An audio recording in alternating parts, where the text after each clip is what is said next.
Today we are talking about how to use long-lasting dopamine to start enjoying the hard work and achieve success. The reason why a few people achieve success while a few fail is that successful people try maintaining healthy and long-lasting dopamine levels, while others rely on dopamine spikes. But how can you maintain a long-lasting dopamine level to feel motivated for a long time and work hard effortlessly? Maintaining focus and motivation for a long time is one of the hardest things that most of us face. But the good news is, maintaining a steady and long-lasting dopamine level is easier than you think. This is the formula that most successful people use to get what they want, regardless of multiple failures. This video is inspired by Andrew Huberman, professor of neurobiology and ophthalmology at Stanford School of Medicine. So, without further delay, let's get into the video. What is dopamine? It is a type of neuromodulator that circulates in your brain and body all the time. It's like a group of people having a concert together. That means it affects the communication between many neurons at a time. It determines how you feel, your mood, whether it is good or bad, your motivation, etc. It is also called a feel-good hormone. I will ask you 3 rapid-fire questions. Pause the video if you want, and answer those 3 questions. Okay, let's get started. 1. What is your top 1 favorite food? 2. What is your top 1 favorite movie? 3. Who is your top 1 closest and favorite person in your life? When you thought about answers to those 3 questions, how did you feel? If your mood is neutral before thinking about these questions, your mood might have become better after thinking about those questions. That means you have experienced a spike in your dopamine level that's above the baseline. When you experience or crave something that makes you feel joyful, pleasurable, or excited, it triggers the dopamine spikes above the baseline. How is your mood now? Maybe you say it is neutral or it's actually worse. Well, that's because your dopamine level dropped to baseline or below the baseline. The questions you answered have a tiny hit of dopamine. That's why you might have experienced a drop in your dopamine level.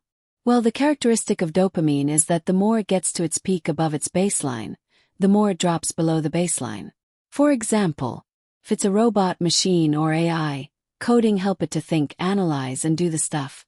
Similarly, if it's a human, chemicals work through communication of neurons inside our brains, which makes us think, analyze, act, and do stuff. Interesting, right? That means one neuron releases certain chemicals, like ions, into another neuron through holes, and this affects in how we feel, act, and think. Well, there might be more different than this, but this is how it works with dopamine. Dopamine is a way to track the quality of your life. If you feel happy, pleasure, or motivated, then you experience high levels of dopamine. And if you feel sad, stressed, or demotivated, you would feel lower levels of dopamine. Now, again, I want to ask you the same question. What is your top 1 favorite food? Let's say it's chocolate. What happens if you eat the same chocolate every day without changing its variety or flavor? For the first few days, you feel good and excited to eat that chocolate. But after some time, there will be a drop in the dopamine level, which goes below the baseline and makes you hate that chocolate to eat again. Or let's take another example. If there is a song that you like, you hear it again and again and again. After a few couple of times, you become bored and in fact you start hating that song.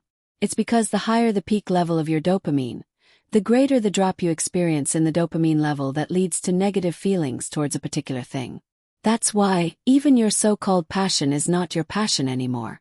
Unless you have a certain vision to achieve. Or your strongest why. Do you really have multiple passions? Or are you looking for your next dopamine hit in the name of passion? Well, there is nothing wrong with seeking for dopamine hit, unless it throws you into the decision paralysis of what you like doing the most, only to be left with the answer, nothing. Well, I am saying this from my experience. And I get bored easily. Whether it's a thing that gets me sparks at the starting, or a series unless it has cliffhangers in between. Here are a few activities that increase dopamine levels. Chocolate 1.5 times. Sex 2 times, act or pursuit of it. Nicotine 2.5 times, short-lived. Exercise 2 times, depends on how much you enjoy. Cold showers 2.5 times. So, how can you hit the goal using long-lasting dopamine level without dropping the baseline? 1. Enjoy doing the task without layering. Now, I am going to say a bitter truth to accept, be ready. You might have heard people say, romanticize your work by adding some music, coffee, habit buddies to start doing the work. Or buy a cake or something for yourself, as a reward for completing your task. Because these things can make you feel motivated or get that hit in your dopamine levels. But the bitter truth is, by layering all these external things to do your main goal, your dopamine level would drop below the baseline quickly. Remember, the more peak you get from dopamine, the more your baseline level drops. Then, you would lose interest in doing the stuff even more than before. It's hard to swallow this, but it's the truth. And, of course, it's up to you whether to add this stuff or not. But remember that you have to enjoy doing the activity more than all this external stuff. If you love the external reward you get after doing the task, but hate the process of doing it, this can make your work more challenging. Here are a few examples of dopamine hits on external rewards. 1. You do the job just to receive the salary, but you actually hate doing the job. This makes your job to feel more and more tough to do. 2. You went on a date and tried to be perfect so the guy or girl would be impressed. That date would end up being the worst date of your life. 3. You want to get into perfect shape, but you hate doing exercise. Now you start feeling more hate towards doing exercise, and it can become much more tougher, which results in quitting. If we reward ourselves after doing some activity, we tend to have less pleasure with the activity that earned the reward. In short, if you do that task or activity just to get the external reward but hate the process of doing it, our dopamine levels get dropped below the baseline, which results in feeling like shit to do that activity. Now, don't get confused with not keeping a goal at all. We all want money, we all want to be in happy and healthy relationships, we all want to be in shape, look good and feel good. If we don't have a desire or a goal, we live for nothing. So have your own desires. But choose the activity that you genuinely enjoy to reach that goal. One goal has infinite methods to achieve. And the thing is, you don't have to choose only one method or one way to achieve your goal. Even if you choose another method and other directions, you can still hit the goal. For example, let's say your goal is to get a flat stomach. But you hate going to the gym. That's okay. Go for a walk, go for a dance, play outdoor games. Make sure to keep 3 or more alternative options or ways in handy so that, if you have ever felt bored, you would choose to switch to other activity but you still show up. Let's say if you are working a side hustle or any project that helps you to make money. You might have felt excited to do the work in the beginning but you started feeling bored. Then this is the hint that you gotta change your style of doing it. Let's say you have to edit the videos. You felt excited when you started but felt like it was boring after editing a few videos. Now, it's time to think about how you can edit this video in a new way. Can be graphics, visuals, sound effects, etc. Keep your goal alive but add some fun changes in the way that you do it. Be willing to change the way you do what you do.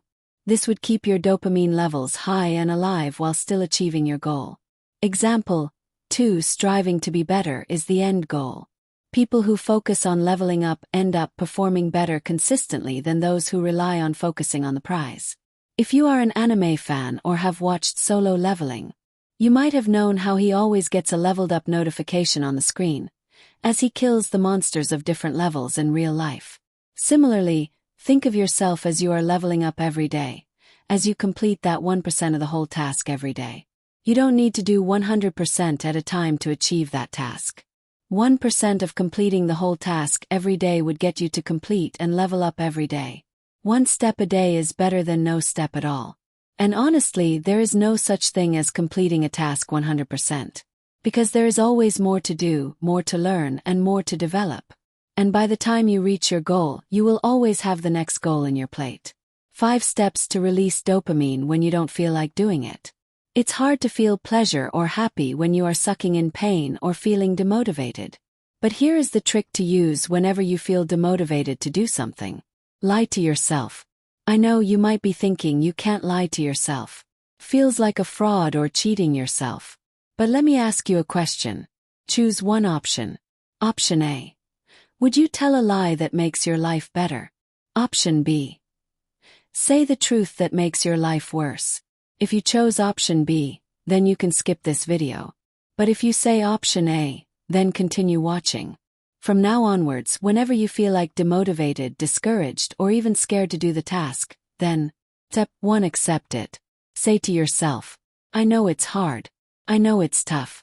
I know it feels boring and in fact I know that I suck at this. Step 2. Remind your why aka goal. But I have my goal to achieve. Step 3. Willingness. That's why I am willing to feel that it's easy. I am willing to feel that it's exciting and interesting to do. I am willing to feel that it's fun to do. Why? 'Cause I have to achieve my goal. Step 4. Lie to yourself. At this step, you don't feel like you are actually lying anymore. So say that, this task is interesting, this task is fun to do. This task makes me feel excited. I can figure this task out as I go.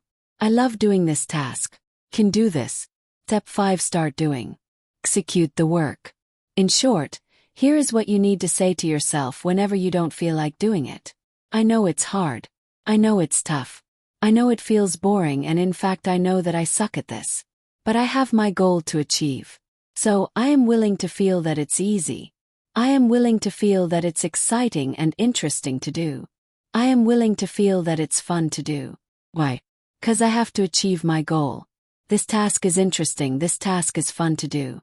This task makes me feel excited. I can figure this task out as I go. I love doing this task. Can do this. Start doing the work. This can start evoking the dopamine release from the challenge and friction of thinking this way.